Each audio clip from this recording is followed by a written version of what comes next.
आप सभी को पंडित ज्योतिषाचार्य भूपेश जोशी का राधे राधे। आज हम एक नए वीडियो के साथ फिर आपके सामने उपस्थित हुए हैं कि नव नूतन वर्ष कैसा मनाया जाए, नव नूतन वर्ष का प्रथम दिवस हमारा कैसा हो। इसी विषय पर आज हम पूरी विस्तृत चर्चा करेंगे। ये देखेंगे कि पूरे वर्ष आपके लिए किस प्रकार शुभमय गुजरे, आप आपके लक्ष्य को किस प्रकार से प्राप्त करें और किन वस्तुओं का दान देकर आप अपने ग्रह अर्थात आपकी राशि अनुसार उसे किस प्रकार से मजबूत कर सकते हैं। इन सभी विषयों पर आज हम विस्तृत चर्चा करेंगे। आप सबको एक बार पुनः मैं आपको नव वर्ष की हार्दिक शुभकामनाएं देना चाहता हूं। ये जो नव वर्ष बन रहा है, जो आने वाला जो नव वर्ष है, वो आपके लिए मंगलमय हो। आपको आपकी सभी उचित मनोकामनाएं इसमें पूर्ण हो। भगवान शिव का आशीर्वाद आप सबको प्राप्त हो, ऐसी मेरी शुभकामनाएं आपके साथ में है। हमारा जो नव वर्ष बनता है वह चैत्र शुक्ल एकम से बनता है। हमारा प्रथम महीना चैत्र का आता है, लेकिन हम जनवरी महीने में भी नव वर्ष मनाते हैं।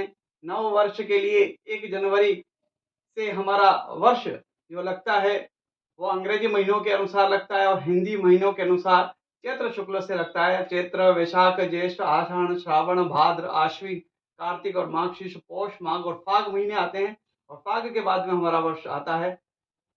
हम लेकिन इस वर्ष इसी को भी हम नव वर्ष के रूप में मनाते हैं। तो हम इसमें किस प्रकार से हम कार्य को करें कि हमारा यह वर्ष जो है उत्तम फल को प्राप्त करने वाला बने, इस हेतु आज हम यहाँ पर उपस्थित हुए हैं। यदि आप चैनल पर नए हैं तो चैनल को सब्सक्राइब करना ना भूलें, साथ ही शेयर और लाइक करना भी ना भूलें। आइए, जैसे ही हम 1 जनवरी के दिन प्रातः जब हम उठें तो उठने के बाद में सबसे पहले स्नान आदि नित्य कर्मों से जब निवृत्त हो जाएं तो अपने बड़ों का आशीर्वाद प्राप्त करने के लिए नीचे पहुंचे। हमारे माता पिता, हमारे गुरुजनों से आशीर्वाद प्राप्त करें। बड़ा भाई, बड़े बहन है, उनको प्रणाम करें और उनसे आशीर्वाद लें कि यह वर्ष मेरा जो निकले उसमें मुझे हमारे लक्ष्य की प्राप्ति हो सके, मैं उच्च पदों पर आसीन हो सकूं, मुझे शुभाशुभ लक्षणों से युक्त जो भी वस्तु चाहिए वो मुझे प्राप्त हो सके, मेरी सभी उचित मनोकामनाएं ईश्वर पूर्ण करे, ऐसे आशीर्वाद की कामना हमें हमारे बड़ों से करनी चाहिए। इसके बाद में घी का दीपक लगाकर भगवान को अर्पित करें, मंदिर में जाएं और मंदिर में भी इसी प्रकार की हमें कामना करनी चाहिए। साथ ही इसमें हमें सवेरे सवेरे उठकर किसी पात्र में जल लें और जल में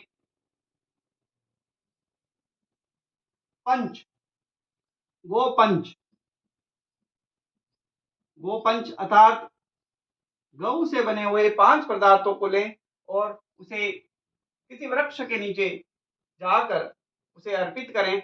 वृक्ष कौन सा हो वो ध्यान में रखें। आपके अनुसार, राशि अनुसार जो वृक्ष आपको ढूंढना है वो आप उसे ढूंढें और उसमें गो पंच तत्व जो अर्थात गो से बनी हुई 5 चीजें हो और उसको हमें उस पेड़ पर जो हमारा राशि अनुसार पेड़ है उसके अंदर हमें अर्पित करनी चाहिए।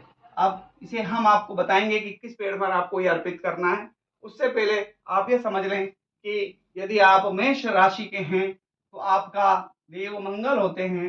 मंगल पूर्व दिशा का स्वामी होता है और ये पूर्व दिशा में आपको ये कार्य करना है। पूर्व दिशा के जो पेड़ हैं उस पर ये कार्य करना है। पूर्व दिशा में जाकर उस पेड़ पर जो खरीद का पेड़ है उसके ऊपर यह जल आपको डालकर आना है और वहां पर प्रार्थना करनी है कि जो मेरा शरीर है वो निरोगी रहे, इसमें किसी प्रकार का रोग ना लगे, स्वस्थ रहें हम और आने वाली ऐसी कोई भी बीमारी हमें ना मिले और अगर हम बीमार हैं तो हमें स्वस्थ बनाए रखें। प्रभु से ऐसी कामना करनी चाहिए।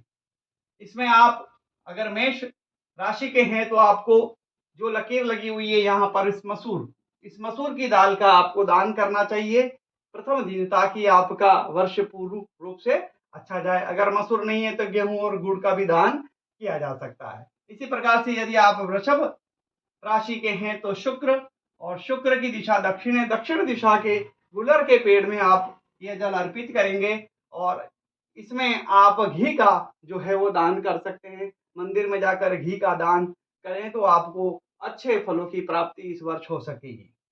यदि आप मिथुन राशि के हैं तो आपके जो देव बनेंगे वो बुध बनेंगे और आपकी दिशा बनेगी जो पश्चिम बनेगी, अर्थात आप यहाँ अपामार्ग पेड़ पे यह पंच गो पंच जो है वहां अर्पित करेंगे तो आपका नव वर्ष बहुत अच्छा गुजरेगा। आपको आपकी इच्छित फलों की प्राप्ति होगी और साथ में जिस वस्तु का आपको दान करना है वो मूंग है, आप वहां पर मूंग का दान करें ताकि आपका यह वर्ष अच्छा जाए।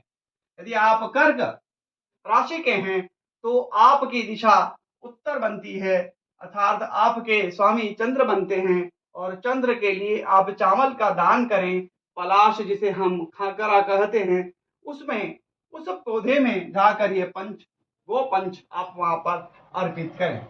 यदि आप सिंह राशि के हैं तो आप सूर्य देव आपके बनते हैं और पूर्व दिशा में जाकर आपको सफेद आंकड़ा अर्थात जिस मकान में आप रह रहे हो वहां से पूर्व दिशा की और जो सफेद आंकड़ा प्राप्त हो यहाँ पर जहां पर मिले वहां जाकर इस गो पंच को अर्पित कराएं और गेहूं का दान करें। आपका यह वर्ष अत्यंत शुभ फलों को प्राप्त कराने वाला होगा। यदि आप कन्या राशि के हैं तो बुध आपके स्वामी होंगे और दक्षिण दिशा की तरफ जो अपामार्ग का पौधा होगा वहां जाकर आप ये गोपंच अर्पित करें। साथ ही मूंग की दाल या मूंग जो आप पूरे होते हैं उसे मंदिर में या किसी जरूरतमंद व्यक्ति को दान कर सकते हैं। यदि आप तुला राशि के हैं तो शुक्र आपके स्वामी हुए और आपकी पश्चिम दिशा की तरफ अगर गुलर का पेड़ है तो वहां पर यह गोपंच डालें, साथ ही घी का आप दान कर सकते हैं। यदि आप वृश्चिक राशि के हैं तो मंगल आपके देव हुए, उत्तर दिशा का जो खरीद का पेड़ है वहां जाकर ये गोपंच आप दान करें, गोपंच को वहां पर अर्पित करें। साथ ही मसूर की दाल जो है वो आपको मंदिर में या फिर आप किसी जरूरतमंद व्यक्ति को दान दे सकते हैं। अगर मसूर नहीं मिल रहा है तो गुड़, गेहूं और लाल वस्त्र का भी दान किया जा सकता है। यदि आप धनु राशि के हैं तो आपका गुरु हुए और आपको पूर्व दिशा की ओर जाकर पीपल के पेड़ पर ये गोपंच वहां अर्पित करना है। साथ ही आप चना दाल मंदिर में दान कर सकते हैं। यदि आप मकर राशि के हैं तो शनि आपके देव हुए और दक्षिण दिशा की तरफ उगने वाला शमी का पेड़ वहां जाकर आप इसे गोपंच को दान करेंगे तो आपको लाभ की प्राप्ति होगी। यदि आप कुंभ राशि के हैं तो शनि देव आपके स्वामी बनते हैं और पश्चिम दिशा की तरफ जाकर आप उस शमी के पेड़ पर उस जल को अर्पित कराएंगे तो पूर्ण वर्ष जो है वो आपका निरोगी काया के रूप में प्राप्त होगा। यदि आप मीन राशि के हैं तो आपके देव गुरु बनते हैं और आपको उत्तर दिशा की तरफ जाकर जो पीपल का पेड़ प्राप्त हो उस पीपल के पेड़ पर यह गो पंच तत्व का दान वहां डालाएं, वहां उसे सिंचित कर दें जिससे कि आपके जो ग्रह दोष हैं, ये जो ग्रह दोष हैं वह दूर हो सकेंगे। साथ ही पूरा वर्ष जो है आप निरोगी रह सकेंगे, आपको किसी प्रकार की कोई बीमारी और समस्या नहीं आएगी। इस शास्त्र में जो वर्णित चीजें बताई गई है अगर हम इसे सही ढंग से प्रयोग करेंगे तो निश्चित तौर पर आपका यह वर्ष बहुत शुभ जाएगा। आप सबको पुनः पंडित ज्योतिषाचार्य भूपेश जोशी का राधे राधे। आप सबको नव वर्ष की पुनः एक बार शुभकामनाएं। ऐसे ही किसी अच्छे वीडियो के साथ में हम पुनः आपके सामने उपस्थित होंगे। तब तक के लिए जय श्री कृष्ण।